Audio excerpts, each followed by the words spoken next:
Olá, primeiro e terceiro ano, como que vocês estão? Espero que todos estejam muito bem. Estamos na nossa aula sobre tecido sanguíneo, o sangue, e hoje estamos continuando falando sobre os elementos figurados. Na última aula demos uma introdução sobre o sangue, um tipo especial de tecido conjuntivo.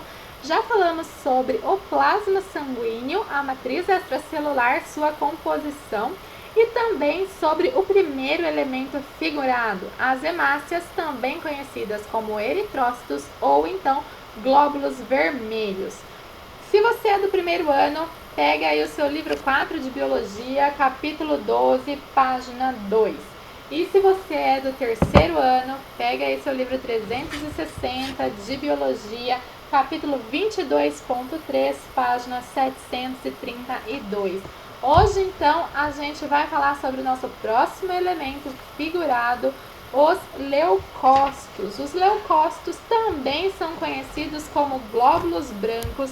Eles são os elementos figurados encontrados em menor quantidade no plasma sanguíneo e varia aí cerca de 5 a 10 mil leucócitos por milímetro cúbico de plasma. E eles são muito importantes porque eles atuam na defesa do nosso organismo. Eles atuam na defesa, do nosso organismo contra agentes estranhos, partículas estranhas, bactérias, vírus, protozoários, poeira, pólen, etc. Gente, defesa em geral do nosso corpo. E eles são classificados em dois grandes grupos: os agranulócitos, que não têm grânulos no seu citoplasma e o seu núcleo tem um formato mais regular, e os granulócitos. Os granulócitos, eles têm muitos grânulos no seu citoplasma e o núcleo tem um formato bem irregular. Aqui no livro do primeiro ano, a gente pode ver aqui uma imagem de microscópio eletrônico de varredura, gente, de um macrófago fagocitando várias bactérias aqui, essas que foram pintadas em azul, tá bom? Então, aqui fazendo a fagocitose para defender aí o organismo, tá bom? E a gente vai conversar um pouquinho sobre quem são esses elementos, o que eles fazem, sua importância aí para o nosso corpo. Gente, como eu disse para você, tem vários tipos, né? Aqui na página 6 do livro do primeiro ano, a gente pode ver esses vários tipos de maneira geral. Hoje a gente não vai se aprofundar nesses vários tipos, por quê? Porque a gente vai ter um capítulo, nosso próximo capítulo, a gente vai abordar a imunidade, a gente vai falar mais sobre como que eles atuam, como que é a imunidade adquirida, a imunidade, nossa primeira linha de defesa, segunda, como que a memória, não tem memória. Então a gente vai conversar tudo isso no próximo capítulo. Então hoje a gente está dando uma introdução, né?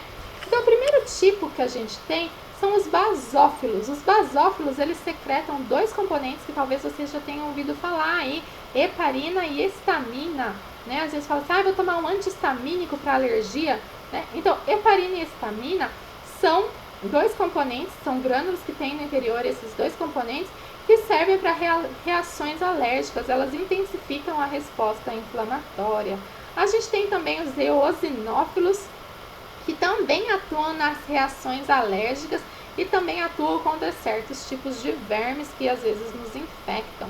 A gente tem os macrófagos, essa figura grandona que a gente viu, que atuam na fagocitose de agentes estranhos. Os neutrófilos também atuam na fagocitose de agentes estranhos e também de alguns patógenos. E nós temos os linfócitos, que são separados em linfócitos B e linfócitos T. Os linfócitos B produzem anticorpos específicos para combater alguns agentes estranhos e por isso eles formam memória imunológica. E os linfócitos T, eles estimulam a ação dos linfócitos B e eles vão atuar na defesa contra bactérias, vírus e células tumorais. A gente vai aprender tudo isso no próximo capítulo.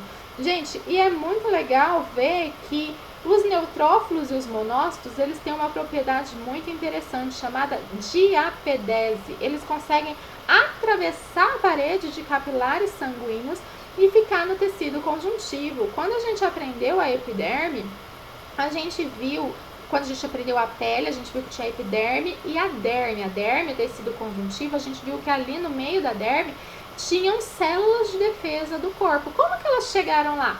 Porque elas atravessaram a parede do capilar sanguíneo e ficaram ali para ser a nossa primeira linha de defesa contra patógeno. Vai que a epiderme era rompida e alguma bactéria, algum vírus, alguma coisa conseguia entrar. Então eles estavam ali prontos para fazer a fagocitose, ser a nossa primeira linha de defesa do corpo. Então essa capacidade que eles têm de se espremer entre as células do capilar sanguíneo e atravessar essa parede chama de apedese. A gente vai aprender um pouquinho mais de como é essa resposta inflamatória quando algum agente estranho consegue atravessar então, as nossas linhas de defesa do corpo no nosso próximo capítulo. Agora então vamos falar sobre as plaquetas. As plaquetas que às vezes a gente acha que são células, mas não são células, gente. As plaquetas, também conhecidas como trombócitos, na verdade são fragmentos celulares, pedaços de células. Elas são derivadas da quebra de células muito grandes, que são chamadas de megacariócitos.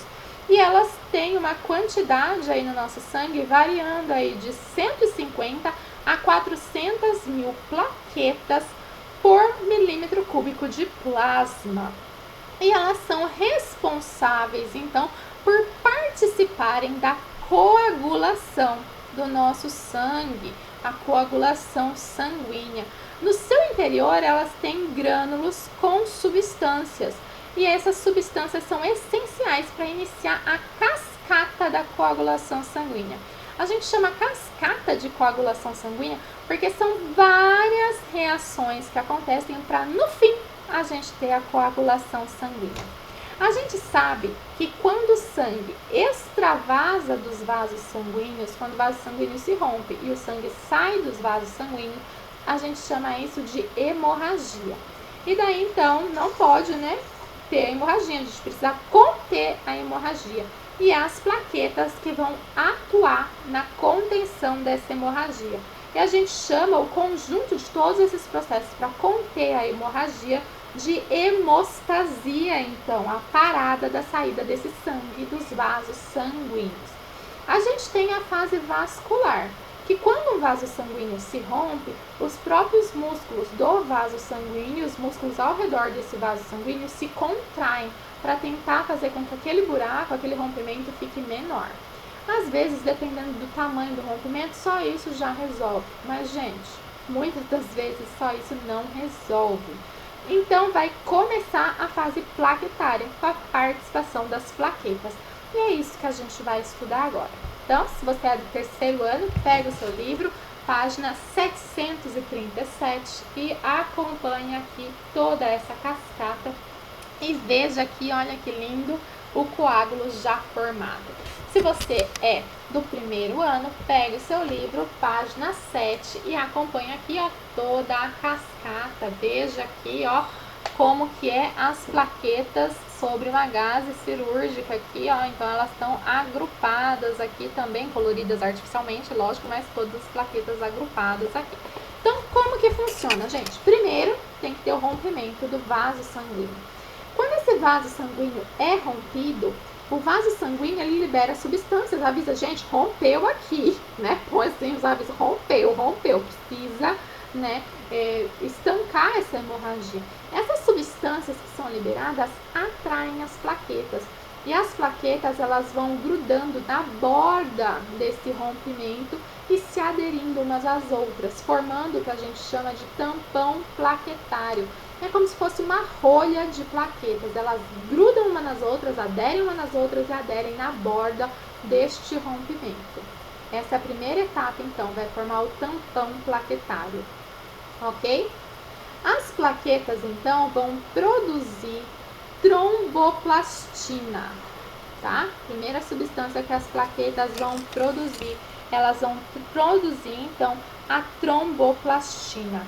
A tromboplastina, na presença da vitamina K e de íons de cálcio, ela vai, então, fazer a conversão da protrombina em trombina. E daí, essa trombina, ela vai fazer com que o fibrinogênio, uma proteína do plasma sanguíneo, seja então transformado em fibrina, também na presença de vitamina K e de cálcio. A fibra, são vários filamentos fininhos que vão formar uma rede, gente, como uma rede de pesca. E essa rede gruda então aonde estavam as plaquetas. Gruda ali formando uma rede aonde o sangue estava saindo. Como é uma rede, as hemácias, que são células grandes, elas vão se grudar na rede, elas não vão conseguir atravessar essa rede, formando então a casquinha do machucado. E daí então, como essa casquinha, né, vai sair só o plasma, né? Quando a gente machuca não sai o sangue, depois sai só aquela parte líquida, é o plasma, aquele amarelinho, só sai o sangue. E daí depois vai formar aquela casquinha escura. Aquela casquinha escura é a sua rede de fibrina com as hemácias grudadas. Aos poucos vai se regenerando das bordas para o centro.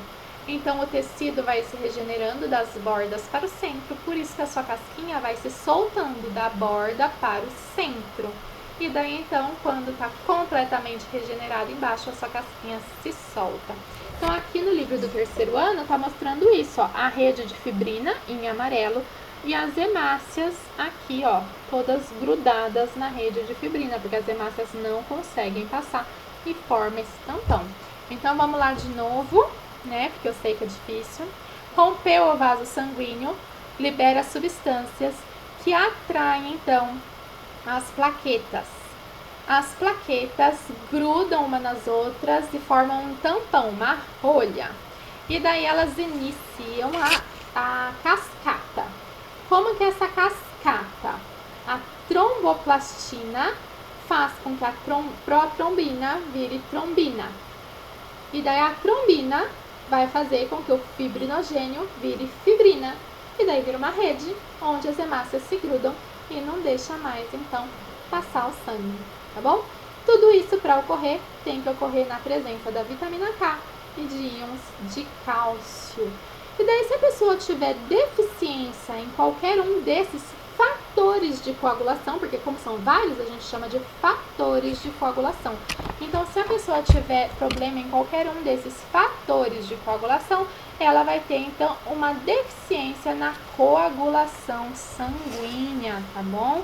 Então, isso pode ser muito grave, porque a pessoa pode sangrar até a morte. Uma doença hereditária causada por uma deficiência genética, uma mutação genética, que causa uma deficiência nessa cascata de coagulação, é a hemofilia. Ela é uma doença genética que afeta principalmente homens, por quê? Porque ela é ligada ao cromossomo sexual. E ela causou morte na dinastia, porque antes casava muito entre família, né? Então ela causou muitas mortes, né, nas pessoas, causava morte dentro da família, nos reis e tudo mais, né? Quem tá aí no terceiro ano, a gente já estudou isso ano passado. Quem tá no primeiro, a gente vai estudar isso ano que vem. Então, espera aí, relembre quem é do terceiro e do primeiro, aguarde que a gente ainda vai estudar isso. Gente, e como que faz para uma pessoa que tem hemofilia? Tem que administrar, então, esses fatores de coagulação que a pessoa não tem, tá bom? Então, por aplicação de concentrados desse fator aí, tá bom? E daí tem também como a gente interromper a cascata de coagulação, como utilizando anticoagulantes. Então, como por exemplo, a heparina. A heparina pode ser usada em casos de cirurgias, né? E também é isso que nas glândulas salivares dos mosquitos, dos pernilongos, eles têm para nos picar e não entupir, né, o aparelho bucal deles. Já pararam para pensar nisso? Porque se sai, entra em contato com o ar, era para entupir, como que não entope, né? Então eles têm heparina nas glândulas salivares. Gente, por hoje é só. A gente se vê na próxima aula. Até lá. Tchau, tchau.